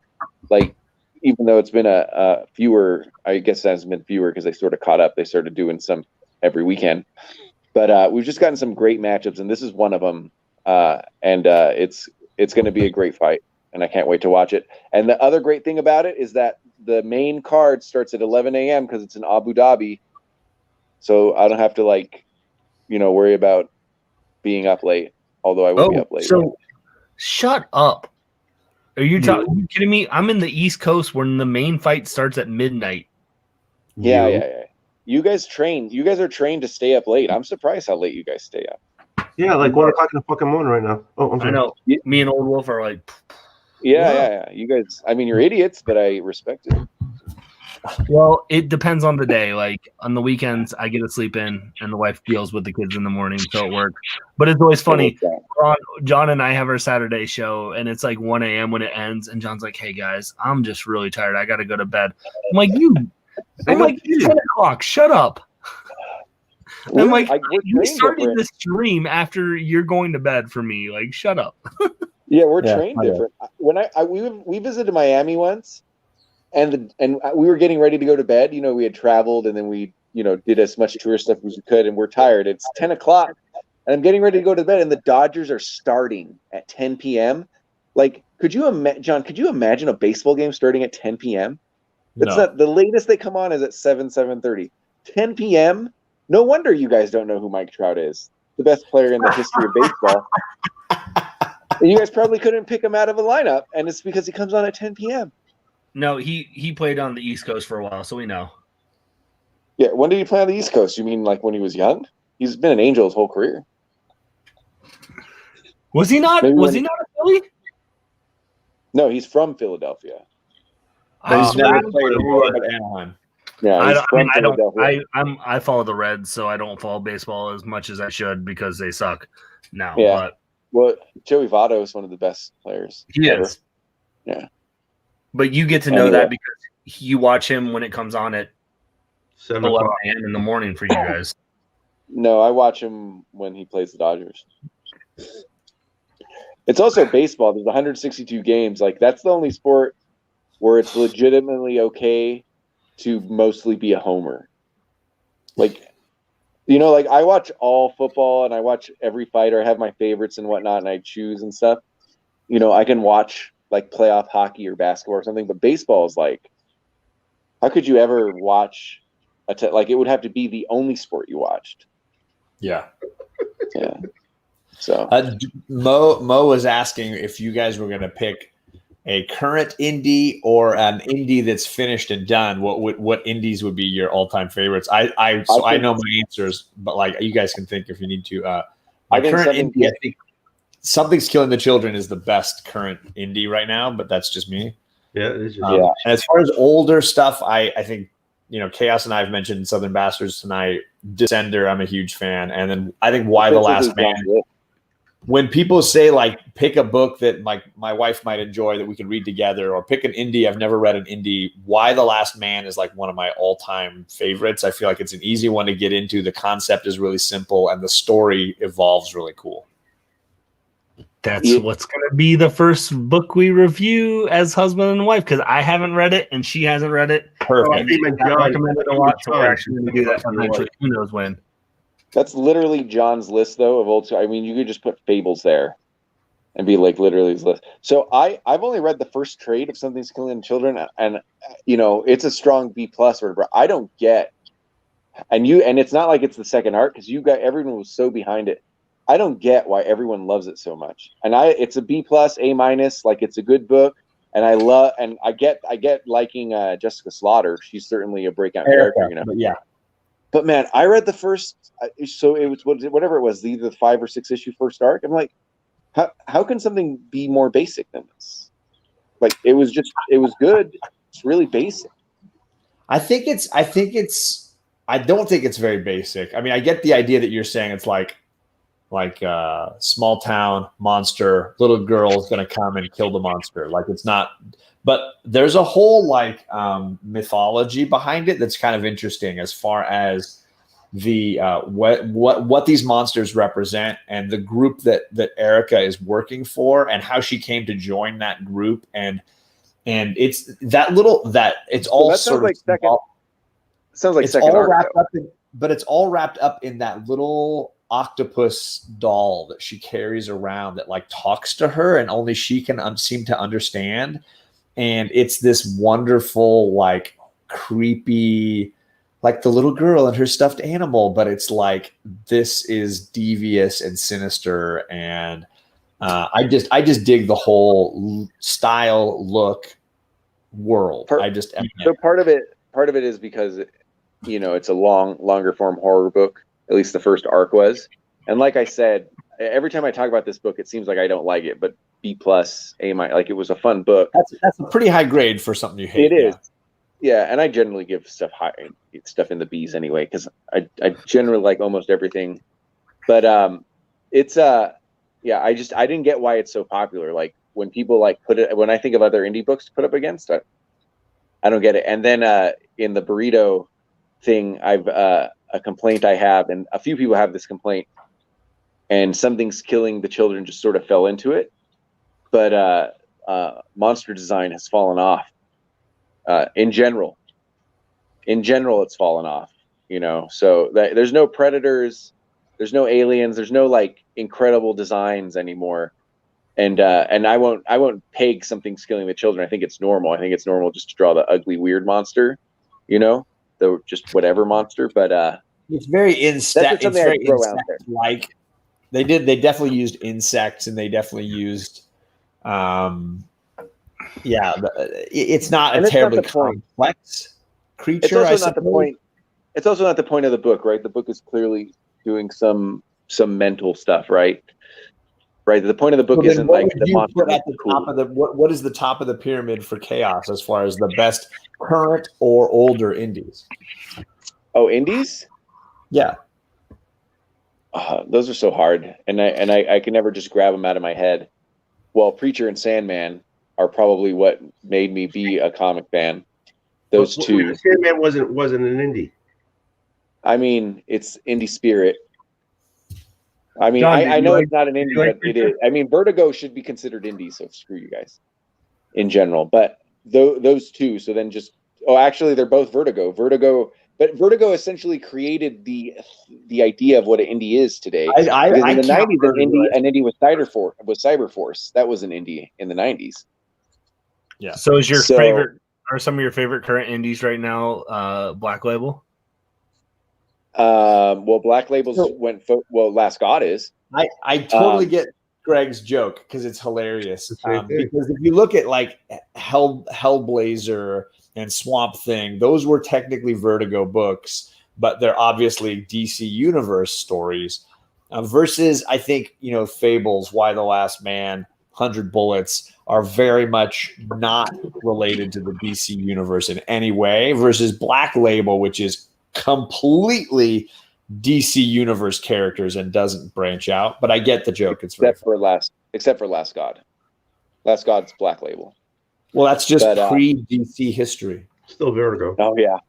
So right now, my favorite indies, Old Wolf, are Tony. Our Die is probably one of them. Is probably maybe the best.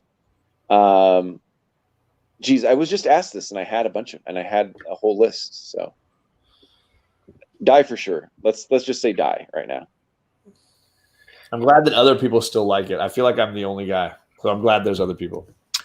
I enjoyed the first volume. I haven't, but I picked up the first volume late. They had that San Diego Comic-Con trade at my shop, and I had to get it. But I need to play catch up. I think the hard thing for me is there's a lot of series that I'm enjoying when it comes to indie books because I read a lot of indie books, but it's hard for me to say that like a 1, 2, 3 issues so far of an indie book are like my favorites because it's only 3 issues or something so far. Yeah. You want a few volumes. I mean, I'm reading a lot of indie books that like right now I'm really digging, but who knows if it's going to go longer than 4 or 5 issues. Right. And is it really, so that's the hard thing for me. Like there's a lot of indie books that are like issue 1 that I'm really liking what it's talking about, where it's going. Well, I mean, Chaos we talked about, we didn't talk about, but you read it and I read it. Like I really love the concept of necromorphous. From so like Chew.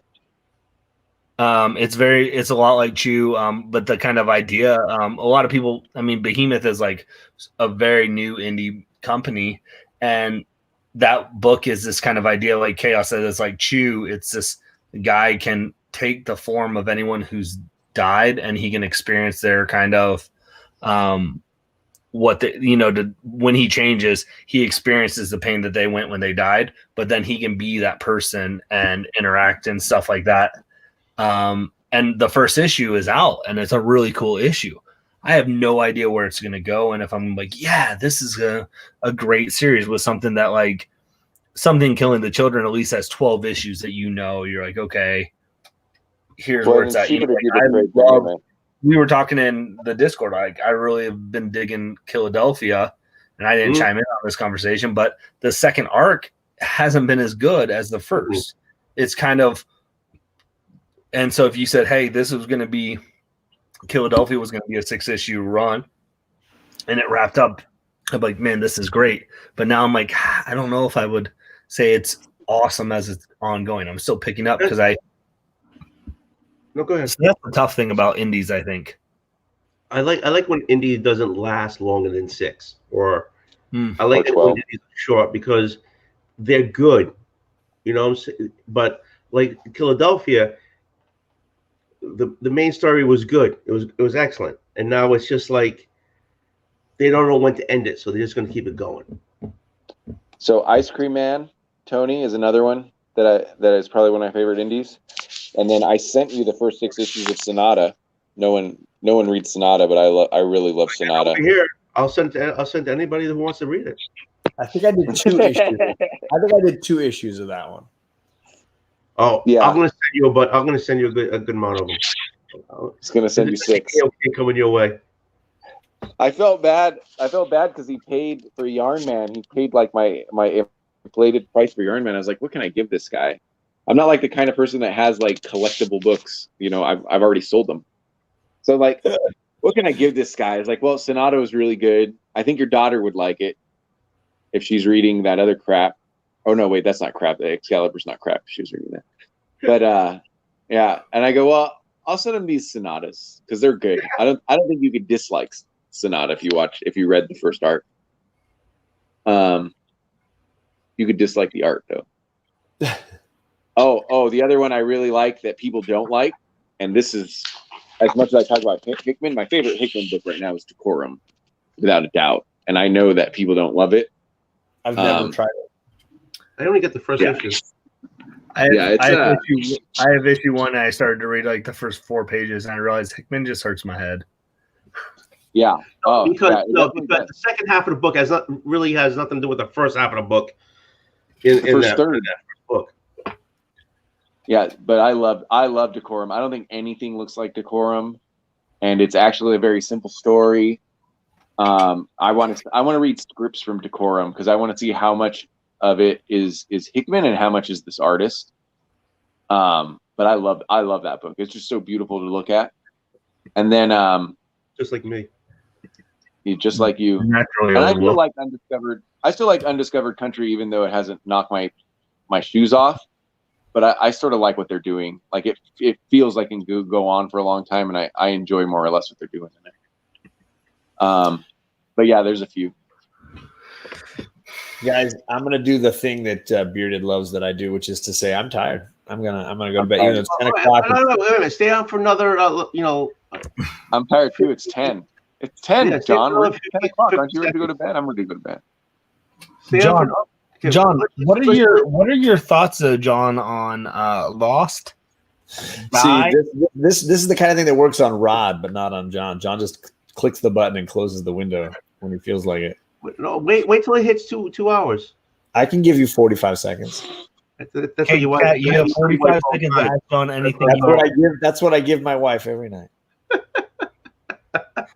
Chat, you have 30 seconds now to ask any question to John. Anything you want to know, he will answer right now. You have 25 seconds. Chat, let us know. You realize that the lag is going to negate all of that, right? It's what's going to make it fun. Hey, thanks guys for hopping on. This was like, I didn't even know I was going to do this tonight. I was excited somebody was doing it tonight. Yeah, all right. You got 6 seconds. Ask John anything, guys. Anything goes. Anything goes. I 3, don't see any questions. 2, 1. See you, John.